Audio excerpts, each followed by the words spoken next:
Okay, I said weka hiyo sprite yako hapo chini on the lower bottom left.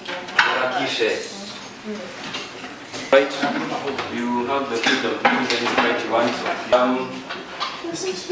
Yes. My call to the government is to ensure that there is constant retooling for the teachers and provision of teaching learning materials for different schools so that we can have easy transition to this. CBE is the way to go because it gives an holistic growth and development to the students.